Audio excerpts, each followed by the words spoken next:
Thank you Jesus. അപ്പോൾ ഇന്ന് നമുക്ക് ചിന്തിക്കാൻ പരിശുദ്ധാത്മാവിൻ്റെ മനസ്സിൽ തന്ന ഒരു വചനഭാഗം നമുക്കത് മനസ്സിലാക്കേണ്ട വലിയൊരു ആവശ്യമുണ്ട്.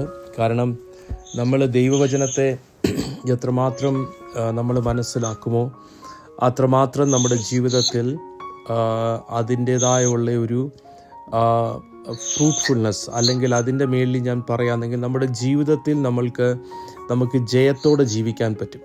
കർത്താവിൻ്റെ ക്രൂശീകരണവും പുനരുത്ഥാനവും അവൻ്റെ പീഡാസഹനവും നമ്മളെ ഒരു സാധാരണ ജീവിതത്തിൽ ജീവിക്കാൻ വേണ്ടിയല്ല, വചനത്തിൽ നമ്മളത് മനസ്സിലാക്കുമ്പോൾ നമ്മളെ എപ്പോഴും ജയശാലിയായിട്ട് ജീവിക്കാനാണ് ദൈവത്തിൻ്റെ പരിശുദ്ധാത്മാവിനെ നമുക്ക് തന്നതും. കർത്താവിൻ്റെ ക്രൂശിൽ നിന്നും ഉണ്ടാകുന്ന അതിൻ്റേതായ ഒരു ഫ്രൂട്ട്ഫുൾനെസ്, പല അനുഗ്രഹങ്ങളുമുണ്ട്. നമ്മളെ കർത്താവിൻ്റെ ക്രൂശീകരണത്തിലൂടെ നമ്മളെ നീതീകരിക്കപ്പെടുത്തി. അതുപോലെ തന്നെ നമ്മളെ വിശുദ്ധരായി ദൈവം കണക്കിലെടുത്തു, നമ്മുടെ പാപങ്ങളെ കഴുകി. അതിൻ്റെ ഉപരിയായി ഇതെല്ലാം ദൈവം ചെയ്തതിൻ്റെ ഏറ്റവും വലിയ ഉദ്ദേശം എന്ന് പറഞ്ഞാൽ ഭൂമിയിൽ നമ്മൾ ദൈവത്തിൻ്റെ ജനമായി ജയത്തോടെ ജീവിക്കുക എന്നുള്ള ദൈവത്തിൻ്റെ വലിയൊരാഗ്രഹമാണ്. അതിനാണ് ദൈവം പരിശുദ്ധാത്മാവിനെ നമ്മുടെ ഉള്ളിൽ തന്നിരിക്കുന്നത്. അത് ദൈവത്തിൻ്റെ വചനം, ദൈവം നമുക്ക് തന്നിരിക്കുന്ന അധികാരം, കർത്താവിൽ വിശ്വസിക്കുന്ന ഒരു വ്യക്തിക്ക് ദൈവം എന്ത് അധികാരം തന്നിട്ടുണ്ട് എന്ന് നമ്മൾ മനസ്സിലാക്കുന്നില്ലെങ്കിൽ നമ്മൾക്കതിനകത്തൊന്നും നമുക്ക് പ്രയോജനം ഉണ്ടാകത്തില്ല. കാരണം നമ്മുടെ ജീവിതത്തിൽ നമ്മുടെ ആവശ്യങ്ങൾ മാത്രം നിറവേറ്റി തരുവാൻ വേണ്ടിയല്ല കർത്താവ് ക്രൂശിൽ മരിച്ചിരിക്കുന്നത്. മനസ്സിലാവുന്നുണ്ടോ? നമ്മുടെ കാര്യങ്ങൾ ചെയ്തത്, അപ്പം നമ്മൾ പ്രാർത്ഥിച്ചു, കർത്താവ് ചെയ്തത്. നമ്മുടെ വിചാരം ദൈവത്തിൻ്റെ ജോലിയാണ്. നമ്മൾ കുറച്ച് നേരം ഉപവസിച്ച് പ്രാർത്ഥിക്കുക, ദൈവത്തിൻ്റെ മുമ്പിൽ കുറേ പെറ്റീഷൻ വെക്കുക, ദൈവം അത് കേട്ട് നമുക്ക് ചെയ്തു തരിക. ഇതാണ് ദൈവത്തിൻ്റെ ജോലി. ദൈവം ചിലപ്പോൾ ചെയ്തില്ലെങ്കിൽ നമുക്ക് ദൈവത്തോട് ചിലപ്പം വിഷമം ഉണ്ടാകും. ചില ദിവസം കുറച്ച് ദിവസം നമ്മൾ പ്രാർത്ഥിക്കാൻ പോകത്തില്ല, നമ്മൾ ചിലപ്പം ചർച്ചിൽ പോകത്തില്ല, നമ്മൾ ചിലപ്പം നമ്മുടെ പ്രാർത്ഥനയ്ക്ക് ഉത്തരം കിട്ടുന്നില്ലെന്നും പറഞ്ഞുകൊണ്ട് നമുക്ക് ദൈവത്തോട് ഭയങ്കര ദേഷ്യം, പിന്നെ വൈരാഗ്യം, വെറുപ്പ്, പ്രാർത്ഥനയൊക്കെ പതുക്കെ കുറയും, വിശ്വാസവും കുറയും. അങ്ങനെയൊക്കെ നമ്മുടെ ജീവിതത്തിലുണ്ടാകും. കാരണം നമ്മുടെ വിചാരം നമുക്ക് വേണ്ടി ദൈവത്തിൻ്റെ ജോലിയാണ് എന്ന് മനസ്സിലാവുണ്ടോ? ഇത് ദൈവത്തിൻ്റെ നമ്മൾ അത് എന്തുകൊണ്ടാണ് നമ്മൾ ആ ഒരു തെറ്റിദ്ധാരണയിൽ ജീവിക്കുന്നതോ അല്ലെങ്കിൽ ദൈവത്തെ ആ ഒരു രീതിയിൽ അപ്രോച്ച് ചെയ്യുന്നതോ അതിൻ്റെ ഒരു കാരണം നമ്മൾ ദൈവവചനത്തിലൂടെ ദൈവത്തിൻ്റെ സ്വഭാവത്തെയോ അല്ലെങ്കിൽ ദൈവം നമ്മൾക്ക് തന്നിരിക്കുന്ന അധികാരത്തെയോ അല്ലെങ്കിൽ അവൻ നമ്മൾക്ക് തന്നിരിക്കുന്ന ആ സ്വാതന്ത്ര്യത്തെയോ അല്ലെങ്കിൽ അവനിലൂടെ നമ്മൾക്ക് കിട്ടിയ കൃപയാൽ നമ്മൾക്ക് എന്ത് നേടിയെടുക്കാം എന്ന് നമ്മൾക്കുള്ള അറിവില്ലായ്മയുടെ കാരണം കൊണ്ടാണ് നമ്മൾ അങ്ങനെ പൊതുവെ നമ്മൾ അങ്ങനെ ചെയ്യുന്നത്. നമ്മുടെ പ്രാർത്ഥനയിൽ നമ്മൾ ക്ഷീണിച്ചു പോകാറുണ്ട്. അത് കർത്താവിനറിയാം. ചിലരൊക്കെ പ്രാർത്ഥനയ്ക്ക് ഉത്തരം കിട്ടാതെ വരുമ്പോൾ അവർ ദേഷ്യത്തോടായിരിക്കും പള്ളിയിൽ പോകുന്നത്. ചിലപ്പോൾ അവർ പള്ളി കയറത്ത് പോലുമില്ല, പ്രാർത്ഥന നിർത്തും. അങ്ങനെയൊക്കെയുള്ള കാര്യങ്ങളുണ്ട്. ഇത് പൊതുവെ സർവ്വസ്വാഭാവികമായ കാര്യങ്ങളാണ്. അപ്പം അതിൻ്റെയൊക്കെ കാരണമെന്ന് പറഞ്ഞാൽ നമ്മൾക്ക് അതിൻ്റേതായുള്ള ബേസിക്കായിട്ടുള്ള നമുക്ക് ദൈവത്തെക്കുറിച്ചുള്ള അറിവോ അല്ലെങ്കിൽ പ്രത്യേകിച്ചും പുതിയ നിയമത്തെക്കുറിച്ചുള്ള ആ ഒരു വെളിപ്പാടോ നമുക്കറിയത്തില്ല. നമ്മൾ എപ്പോഴും മനസ്സിലാക്കേണ്ട ഒരു കാര്യം, പൗലോസ് പറഞ്ഞിട്ടുണ്ട്, ഞാൻ നിങ്ങൾക്ക് എഴുതിയിരിക്കുന്ന ഈ ലേഖനം അത് ഞാൻ മനസ്സിലാക്കിയതല്ല, എനിക്ക് കർത്താവ് വെളിപ്പെടുത്തി തന്നതാണ്. മനസ്സിലാവുന്നുണ്ടോ? കർത്താവ് വെളിപ്പെടുത്തി തന്നതാണ് പൗലോസ് തൻ്റെ ലേഖനത്തിൽ എഴുതിയിരിക്കുന്നത്. അപ്പോൾ കർത്താവിനെ മനസ്സിലാക്കണമെങ്കിൽ കർത്താവിൽ നിന്നും തന്നെ നമുക്ക് വെളിപ്പാടുകൾ വേണം. മനസ്സിലാവുന്നുണ്ടോ? അപ്പം കർത്താവിൽ നിന്നും കർത്താവ് ആരെന്നുള്ള വെളിപ്പാട് ലഭിക്കുമ്പോൾ നമ്മുടെ ജീവിതത്തിൽ ഒത്തിരി വ്യത്യാസങ്ങളുണ്ടാകും. നമ്മളൊക്കെ നമ്മൾ ജീവിക്കുന്നതെന്ന് അറിയാമോ? നമ്മളൊക്കെ പ്രാർത്ഥനയ്ക്ക് ഉത്തരം കിട്ടരുത് അല്ലെങ്കിൽ അത് തെറ്റാന്നുള്ളതല്ല ഞാൻ നിങ്ങളെ ഇന്ന് പറഞ്ഞ് മനസ്സിലാക്കുന്നത്. ക്രിസ്ത്യാനിറ്റിയുടെ ഉദ്ദേശം നമ്മുടെ പ്രാർത്ഥനകൾക്ക് ഉത്തരം തരിക എന്നുള്ളത് മാത്രമല്ല, ദൈവത്തിൻ്റെ അറിവിൽ നിറഞ്ഞ ഒരു ജനമാക്കി ദൈവം നമ്മളെ മാറ്റണം എന്ന് ദൈവത്തിൻ്റെ ആഗ്രഹമുണ്ട്. ആ ദൈവത്തിൻ്റെ മനസ്സാണ് ഞാൻ നിങ്ങളോട് ഇന്ന് സംസാരിക്കാൻ ആഗ്രഹിക്കുന്നത്. അപ്പം ഇന്ന് നമുക്ക് മനസ്സിലാക്കേണ്ട ഒരു കാര്യം, അപ്പം ദൈവവചനം നമ്മൾ കേൾക്കുന്നത് അത് നമ്മൾക്ക് കേൾക്കാൻ വേണ്ടി മാത്രമല്ല, ദൈവത്തിൻ്റെ വചനം നമ്മളെ മനസ്സിലാക്കുമ്പോൾ ദൈവത്തിൻ്റെ സ്വഭാവം മാത്രമല്ല നമ്മൾ മനസ്സിലാക്കുന്നത്, ദൈവം നമ്മളെ ആരാക്കി മാറ്റി എന്നുള്ള ആ ഒരു വെളിപ്പാടായിരിക്കും നമുക്ക് കിട്ടാൻ പോകുന്നത്. മനസ്സിലാവുണ്ടോ? അതുകൊണ്ട് ഇന്ന് നമ്മൾ ചിന്തിക്കേണ്ട ഒരു കാര്യം, യാക്കോബിൻ്റെ പുസ്തകം അതിൻ്റെ 1-ാമത്തെ അധ്യായം, അതിൻ്റെ 23-ഉം 24-ഉം ആരെങ്കിലും ഒന്ന് വായിക്കാമോ?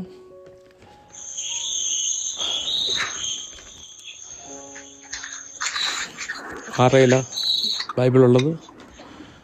അനു ഇല്ല, ഇല്ലേ? ഒരു മിനിറ്റ് വേണം. ഓക്കെ, എടുത്തോളൂ. യാക്കോബിൻ്റെ യാക്കോബിൻ്റെ വചനം കേൾക്കുകയും അത് അനുവർത്തിക്കാതിരിക്കുകയും ചെയ്യുന്നവൻ തന്റെ മുഖം കണ്ണാടിയിൽ കാണുന്ന മനുഷ്യന് സദൃശ്യം.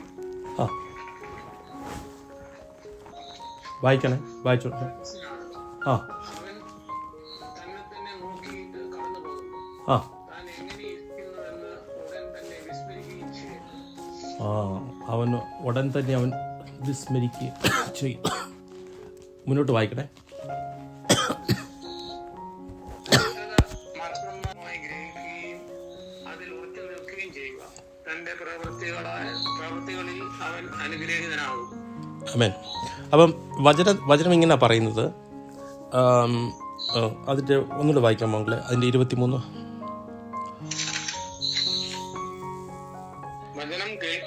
വചനം കേൾക്കുകയും പിന്നെന്താ ചെയ്തിരിക്കുന്നത്?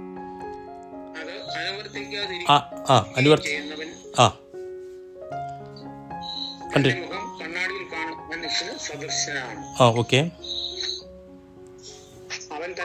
അതിൻ്റെ 21, അതിൻ്റെ ഒരു 22 ഒന്ന് വായിക്കാം.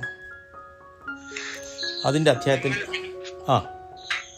നിങ്ങൾ വചനം കേൾക്കുക മാത്രം ചെയ്യുന്ന ആത്മവഞ്ചകരാകാതെ അത് അനുവർത്തിക്കുന്നവരും ആയിരിക്കും. മനസ്സിലാവുണ്ടോ? അപ്പം നിങ്ങൾ വചനം കേട്ട്, എന്നിട്ട് വായിച്ചത് എനിക്ക് മലയാളം ഇല്ലാത്തതുകൊണ്ടാണ് ഞാൻ വായിക്കുന്നത്. നിങ്ങൾ വചനം കേട്ട് മാത്രം ചെയ്യുന്നവരാകരുത്. പിന്നെ അങ്ങനെ ചെയ്താൽ എന്ത് പറ്റുന്നതാണ് പറഞ്ഞിരിക്കുന്നത്? വചനം കേൾക്കുകയും അത് അനുവർത്തിക്കാതിരിക്കുകയും ചെയ്യുന്നവൻ തന്നെ കണ്ണാടിയിൽ കാണുന്ന മനുഷ്യൻ. അല്ലല്ല, 22. നിങ്ങൾ വചനം കേൾക്കുക മാത്രം ചെയ്യുന്ന ആത്മവഞ്ചരാകാതെ. നിങ്ങൾ വചനം കേട്ടിട്ട് അത് അനുസരിക്കാതിരിക്കുമ്പോൾ നമ്മൾ നമ്മളെ തന്നെ ആത്മവഞ്ചകരാക്കി മാറ്റുക.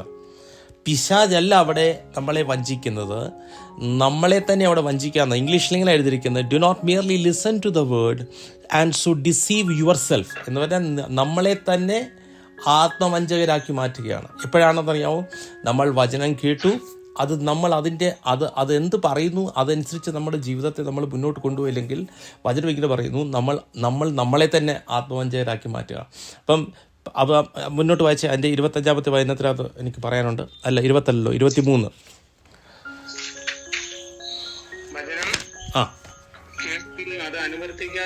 അപ്പം വചനം കേൾക്കുക മാത്രമല്ല, അതിനെ അനുവർത്തിക്കുകയും ചെയ്യണം. എന്ന് പറഞ്ഞാൽ അത് എന്ത് പറയുന്നു അത് നമ്മൾ ഫോളോ ചെയ്യണം. അത് വലിയ ഇമ്പോർട്ടൻ്റ് ആയ ഒരു കാര്യം. അപ്പം അത് എന്നാലേ നമ്മൾ ഉദ്ദേശിക്കുന്ന അനുഗ്രഹം നമ്മുടെ ജീവിതത്തിൽ നമ്മൾക്ക് നിലനിർത്താൻ പറ്റത്തുള്ളൂ. അല്ലെങ്കിൽ ഞാൻ കഴിഞ്ഞ ആഴ്ച പറഞ്ഞ പോലെ നമ്മൾക്ക് ദൈവം തരുന്ന ആ ഒരു അനുഗ്രഹത്തെ ഗാർഡ് ചെയ്യണമെങ്കിൽ നമ്മുടെ വചനത്തിൻ്റെ വെളിച്ചത്തിൽ തന്നെ നിന്നുകൊണ്ടേ നമുക്കത് ചെയ്യാൻ പറ്റത്തുള്ളൂ. ഒന്നുകൂടെ വായിക്കണം ഞങ്ങളെ, 23. വചനം കേൾക്കുകയും അത് അനുവർത്തിക്കാതിരിക്കുകയും ചെയ്യുന്നവൻ തന്റെ മുഖം കണ്ണാടിയിൽ കാണുന്ന മനുഷ്യന് സദൃശ്യനാണ്. മുന്നോട്ട് വായിക്കണം. അവൻ തന്നെ തന്നെ നോക്കിയിട്ട് കടന്നു പോകും. അവൻ തന്നെ തന്നെ നോക്കിയിട്ട് കടന്നു പോകും. താൻ എങ്ങനെ ഇരിക്കുന്നുവെന്ന് ഉടൻ തന്നെ വിസ്മരിക്കുകയും ചെയ്യും. അവൻ താൻ എങ്ങനെ ഇരിക്കുന്നു എന്ന് അവൻ വിസ്മരിച്ചു. എന്ന് പറഞ്ഞാൽ ഒരുവൻ അവൻ്റെ കണ്ണാടിയിലേക്ക് നോക്കിക്കഴിഞ്ഞ് അവൻ്റെ മുഖം കണ്ടു കഴിഞ്ഞാൽ അവനത് വിസ്മരിച്ചു പോകും. അതിൻ്റെ അർത്ഥം വചനം ഒരു കണ്ണാടിയായിട്ടാണ് ദൈവത്തിൻ്റെ വചനം പറയുന്നത്. എന്ന് പറഞ്ഞാൽ നമ്മൾ വചനത്തിലേക്ക് നമ്മൾ നോക്കുമ്പോൾ ദൈവത്തിൻ്റെ വചനം നമ്മളാര് എന്ന് അത് വെളിപ്പെടുത്തി തരും. ദൈവത്തിൻ്റെ വചനം അതാരെന്ന് നമ്മൾക്ക് വെളിപ്പെടുത്തി തരുമ്പോൾ ആ വെളിപ്പാടിലായിരിക്കണം നമ്മുടെ ജീവിതത്തിൻ്റെ മുന്നോട്ടുള്ള മൂവ്മെൻറ്റ്. എന്ന് പറഞ്ഞാൽ പുതിയ നിയമത്തിൽ പ്രത്യേകിച്ച് നമ്മൾ വായിക്കുമ്പോൾ ആ വചനം നമ്മളെ മനസ്സിലാക്കും നമ്മളിപ്പോൾ ആരാ? ദൈവത്തിൻ്റെ പുത്രന്മാരാണെന്ന്. ഇന്ന് നമ്മൾക്ക് വചനം വായിക്കുമ്പോൾ നമുക്ക് മനസ്സിലാകും ദൈവം നമ്മളെ തൻ്റെ രക്തത്താൽ വീണ്ടെടുത്ത് നമ്മളെ പാപികളായിട്ടല്ല ദൈവം നമ്മളെ കണക്കാക്കുന്നത്, വിശുദ്ധന്മാരായിട്ട്. നമ്മൾ കഴിഞ്ഞ ആഴ്ച നമ്മൾ മനസ്സിലാക്കിയിരുന്ന കാര്യമുണ്ട്, പരിശുദ്ധാത്മാവ് വിശുദ്ധന്മാർക്ക് വേണ്ടി മധ്യസ്ഥ അപേക്ഷിക്കുന്നു. അപ്പം ആരാണ് വിശുദ്ധന്മാർ? രക്തത്താൽ കഴുകപ്പെട്ട നമ്മളെയാണ് വിശുദ്ധന്മാർ. അപ്പം എന്തുകൊണ്ടാണ് വചനം എന്ന് പറയുന്നത്? നമ്മളത് വചനത്തിലേക്ക് നോക്കി അത് നമ്മുടെ ഉള്ളിൽ ആ ഒരു ഇമേജിനെ, ഇങ്ങനെ എഴുതിയിരിക്കുന്ന ഇംഗ്ലീഷിൽ, anyone who listens to the word but does not do what it says like a man who looks to his face in a mirror and after looking at himself he goes away immediately forget what he looks like. എന്ന് പറഞ്ഞാൽ നമ്മളതിനെ അനുകരിച്ചില്ലെങ്കിൽ, അല്ലെങ്കിൽ നമ്മളതിനെ follow ചെയ്തില്ലെങ്കിൽ, നമ്മൾക്ക് ദൈവം തന്നിരിക്കുന്ന ആ ഒരു ഇമേജ് നമ്മുടെ ജീവിതത്തിൽ അതിനെ കണ്ടിന്യൂ ചെയ്യാൻ പറ്റത്തില്ല. കാരണം ഉൽപ്പത്തിയുടെ പുസ്തകത്തിൽ ഇങ്ങനെ എഴുതിയിരിക്കുന്നു, ദൈവം നമ്മളെ ദൈവത്തിൻ്റെ സ്വരൂപത്തിലാണ്. ദൈവം നമ്മളെ ഒരു രോഗിയുടെ സ്വരൂപത്തിലല്ല, ദരിദ്രൻ്റെ സ്വരൂപത്തിലല്ല, അല്ലെങ്കിൽ ഇന്ന് നമ്മളിരിക്കുന്ന അവസ്ഥയിലല്ല ദൈവം നമ്മളെ സൃഷ്ടിച്ചത്. ദൈവം നമ്മളെ സൃഷ്ടിച്ചത് ദൈവത്തിൻ്റെ സ്വരൂപത്തിൽ തന്നെയാണ്. എന്ന് പറഞ്ഞാൽ ദൈവത്തിൻ്റെ സകല നന്മകൾ കൊണ്ട് നിറച്ച ഒരു മനുഷ്യനായിരുന്നു നമ്മൾ. പക്ഷേ നമ്മൾ പാപം ചെയ്തു പോയതുകൊണ്ട് ആദമിൽ നിന്നും ആ പാപം വന്നു. ആ നന്മകളെല്ലാം നമ്മിൽ നിന്നും വിട്ടുപോയി. അത് നമുക്ക് വീണ്ടെടുത്ത് തരാനാണ് കർത്താവ് മനുഷ്യൻ്റെ രൂപത്തിൽ വചനം മാംസമായി വന്ന് നമ്മൾക്ക് വേണ്ടി രക്തം ചീന്തി നമ്മളെ റിസ്റ്റോർ ചെയ്തത്. അതുകൊണ്ടാണ് കർത്താവ് പറയുന്നത്, ഇന്ന് നിങ്ങൾ വചനത്തിലേക്ക് നിങ്ങൾ നോക്കി അതൊന്നുകൂടെ വായിക്കും. അതിൻ്റെ 24-ാമത്തെ വചനം ഒന്ന് വായിച്ചേ. കടന്നു പോകുന്നു, തന്നെ തന്നെ നോക്കിയിട്ട് കടന്നു പോകുന്നു. 25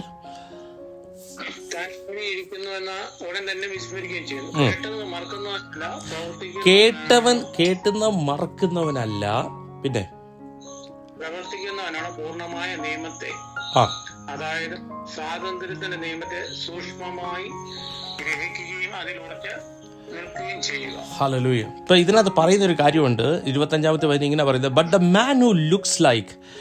മാൻ who looks intently into the perfect law. എന്ന് പറഞ്ഞാൽ 25-ാമത്തെ വചനം പറയുന്നു, അവൻ മറക്കുന്നവനല്ല, പക്ഷേ the one who looks intently എന്ന് പറഞ്ഞു കഴിഞ്ഞാൽ ആ ഒരു വചനം അവിടെ ഇംഗ്ലീഷിൽ യൂസ് ചെയ്തിരിക്കുന്ന ലുക്ക് ആണെങ്കിലും ആക്ച്വലി അതിൻ്റെ അർത്ഥം അവിടെ വരികയാണെങ്കിൽ ആ വചനത്തിന് വേണ്ടി സമർപ്പിക്കപ്പെട്ടവൻ എന്നുള്ള ഒരു ഉദ്ദേശത്തിലാണ് ഗ്രീക്കിലെ പദം അവിടെ യൂസ് ചെയ്തിരിക്കുന്നത്. അല്ലെങ്കിൽ അവൻ അവിടെ തന്നെ സമർപ്പിക്കപ്പെട്ടു എന്നാണ്. എന്ന് പറഞ്ഞാൽ കേൾക്കുന്നവൻ എന്ന് പറഞ്ഞാൽ, ഞാനൊരു ജസ്റ്റ് ഒരു എക്സാമ്പിൾ പറയാം.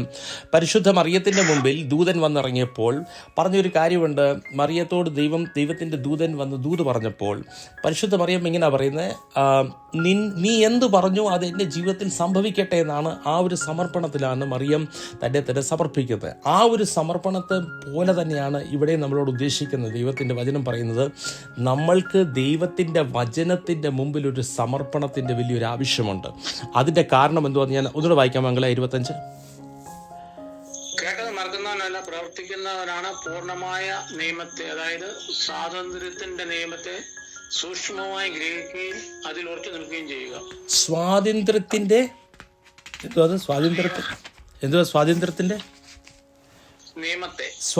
നിയമത്തെ അതിന്റെ മുമ്പേ ഒരു വേർഡും കൂടെ ആംഗിൾ വായിച്ചായിരുന്നു. ഒന്നുകൂടെ വായിച്ച 25.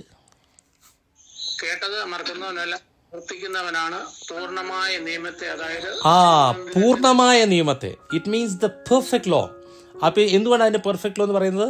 ഇത് പുതിയ നിയമത്തെക്കുറിച്ചാണ് പറയുന്നത്. പഴയ നിയമത്തിൽ അതിൻ്റെതായ ബലഹീനതകൾ ഉണ്ടായിരുന്നു എന്ന് റോമാക്കാർക്ക് എഴുതിയ ലേഖനത്തിനകത്ത് നമ്മൾ വായിക്കുമ്പോൾ നമുക്ക് മനസ്സിലാക്കാൻ പറ്റും. കാരണം ഇങ്ങനെ എഴുതിയിരിക്കുന്ന, എനിക്ക് തോന്നുന്നത് റോമാക്കാർക്ക് ലേഖനം 7-ലായിരിക്കണം, 6-ലോ 7-ലോ ആ ഭാഗത്താണ് വരുന്നത്. കാരണം ഇങ്ങനെ എഴുതിയിരിക്കുന്ന നിയമത്തിൻ്റെ ബലഹീനതയുടെ കാരണം കൊണ്ട് അവിടുന്നും മനുഷ്യൻ്റെ പാപത്തിൽ അതിനെ വീണ്ടെടുക്കാൻ പറ്റിയില്ല. കാരണം ലോ വാസ് ഓൾവേസ് പെർഫെക്റ്റ്.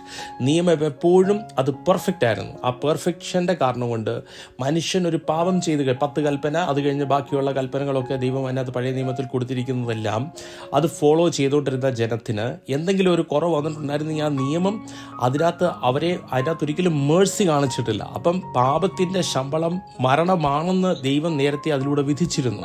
അത് അവോയ്ഡ് ചെയ്യാനായിരുന്നു അന്നത്തെ കാലത്ത് സാക്രിഫൈസസ് ദൈവം കൊണ്ടുവന്നത്, അല്ലെങ്കിൽ ബലി കൊണ്ടുവന്നത്.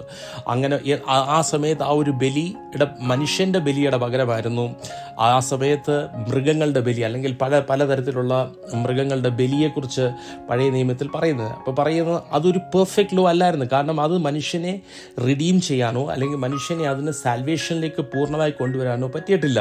പക്ഷേ ഇന്ന് പുതിയ നിയമത്തെക്കുറിച്ച് പൗലോസ് ഇങ്ങനെ പറയുന്നത്, ഇതൊരു പെർഫെക്റ്റ് ലോ ആണ്, ഇതൊരു പൂർണ്ണതയിലുള്ള ലോ ആണ്. ഈ ലോ എങ്ങോട്ട് കൊണ്ടുപോകുന്ന എഴുതിയിരിക്കുന്നത്, അത് നമ്മളെ സ്വാതന്ത്ര്യത്തിലേക്ക് കൊണ്ടുപോകുന്ന ഒരു ലോ ആണ്. അങ്ങനെയല്ലേ എഴുതിയിരിക്കുന്നത്? 25 വായിച്ചേ.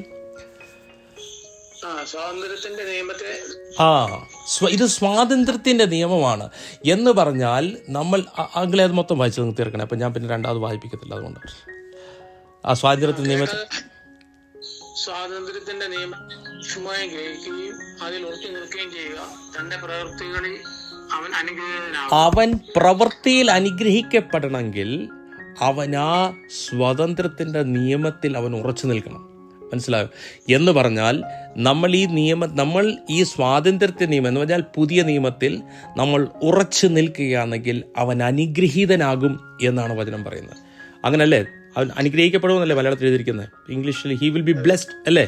ഇംഗ്ലീഷിൽ ഇങ്ങനെയാണ് എഴുതിയിരിക്കുന്നത്, he will be blessed in all what he does എന്നാണ്. എൻ്റെ അർത്ഥം, അവൻ ചെയ്യുന്നതിലെല്ലാം അവൻ അനുഗ്രഹിക്കപ്പെടും. എന്തുകൊണ്ടെന്നറിയാമോ?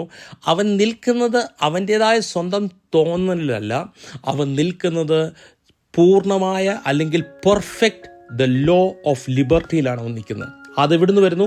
അത് വരുന്നത് ക്രിസ്തുവിലൂടെയാണ്. അതാണ് പുതിയ നിയമം. That gives freedom and continues to do this, not forgetting what he has heard but doing it he will be blessed in what he does. എന്ന് പറഞ്ഞാൽ അവൻ എപ്പോഴും വചനത്തിൻ്റെ അടിസ്ഥാനത്തിലും അവൻ്റെ ജീവിതത്തെ അവൻ അവിടെ ക്രമീകരിക്കുന്നുണ്ടെങ്കിൽ, പുതിയ നിയമപ്രകാരം അവൻ അത് ക്രമീകരിക്കുന്നുണ്ടെങ്കിൽ, ആ വചനത്തിനെ അവൻ അത്രമാത്രം സീരിയസ് ആയിട്ട് എടുത്ത്, അല്ലെങ്കിൽ ആ പുതിയ നിയമത്തെ അവൻ അത്രമാത്രം സീരിയസ് ആയിട്ട് അവൻ നടക്കുന്നുണ്ടെങ്കിൽ, ദൈവത്തിൻ്റെ വചനം പറയുന്നു അവൻ ചെയ്യുന്നതിലെല്ലാം അവൻ അതിനകത്ത് സഫലമുണ്ടാകും, അല്ലെങ്കിൽ he will be blessed in what he does. എന്ന് പറഞ്ഞാൽ എല്ലാത്തിനകത്തും അവന് അതിനകത്തൊരു അനുഗ്രഹം കാണും. പിന്നെ അതിനകത്തൊരു കാര്യം പറയുന്നത്, പുതിയ നിയമം ബന്ധനത്തിൻ്റെതല്ല, ഇറ്റ് ഗീവ്സ് ഫ്രീഡം. എന്ന് പറഞ്ഞാൽ നമ്മൾ പുതിയ നിയമത്തിലേക്ക് നമ്മൾ കണ്ടിന്യൂസ് ആയിട്ട് നമ്മൾ മെഡിറ്റേറ്റ് ചെയ്യുകയാണെങ്കിൽ, അതിനെ ധ്യാനിക്കുകയാണെങ്കിൽ, അതിനെ സ്വീകരിക്കുകയാണെങ്കിൽ, വചനം പറയുന്നു നമ്മൾക്ക് അതിനകത്ത് സ്വാതന്ത്ര്യമുണ്ട്. അതൊരു മാനസികമായ അസ്വസ്ഥതയിൽ നിന്ന് നമുക്ക് സ്വാതന്ത്ര്യം കിട്ടാം. അതൊരു ഫൈനാൻഷ്യൽ ഒരു പ്രോബ്ലത്തിലാണ് നമ്മൾ നിൽക്കുന്നത്, അതിനകത്തൊരു ബ്രേക്ക് ത്രൂ ഉണ്ടാകാം. നമ്മൾക്ക് രോഗമാണെങ്കിൽ ആ രോഗത്തിൽ നിന്നൊരു വിടുതലുണ്ടാകാം. കാരണം ഈ ഒരു നിയമം നമ്മളെ രോഗികളാക്കാൻ വേണ്ടിയല്ല. ഈ ഒരു നിയമം, കാരണം കർത്താവ് ക്രൂശിൽ മരിച്ചത് തൻ്റെ അടിപ്പിണറാൽ നമ്മൾ സൗഖ്യമാകണമെന്നാണ്. എന്ന് പറഞ്ഞാൽ അവനിലേക്ക് നമ്മൾ നോക്കും, അവൻ്റെ നിയമത്തിലേക്ക് നമ്മൾ നോക്കുമ്പോൾ, അവൻ്റെ വചനത്തിലെ നമ്മൾ ധ്യാനിക്കുമ്പോൾ, പുതിയ നിയമത്തെ നമ്മൾ ഉറച്ചു നിൽക്കുമ്പോൾ, വചനം പറയുന്നു നമ്മൾ ഒരിക്കലും ബന്ധനത്തിലേക്കല്ല, നമ്മൾ അഡിക്ഷനിലേക്കല്ല, നമ്മൾ ആ പാപത്തിലേക്കല്ല. അത് നമുക്ക് സ്വാതന്ത്ര്യം തരും. ആ സ്വാതന്ത്ര്യം നമ്മളെ എപ്പോഴും അനുഗ്രഹീതനാക്കി മാറ്റും. മനസ്സിലായോ? അപ്പം ഇന്ന് മുതൽ നമ്മൾ വചനം ധ്യാനിക്കുമ്പോൾ ഒക്കെ നമ്മൾ മനസ്സിലാക്കണം, പുതിയ നിയമത്തിൽ ഞാൻ ആഗ്രഹിക്കുന്ന ഒരു കാര്യം, നമ്മളൊക്കെ പ്രത്യേകിച്ചും ഈ ഒരു നിയമത്തെ അല്ലെങ്കിൽ പുതിയ നിയമത്തെ നമ്മൾ അത്രമാത്രം ആഴമായി മനസ്സിലാക്കണം. പുതിയ നിയമം എന്ന് ഞാൻ പറയുമ്പം ആക്ട്സ് ഓഫ് അപ്പോസ്റ്റൽ മുതൽ റെവലേഷൻ വരെയുള്ള പുസ്തകമാണ്, വെളിപ്പാടിൻ്റെ പുസ്തകം വരെയാണ് ഞാൻ ഉദ്ദേശിക്കുന്നത്.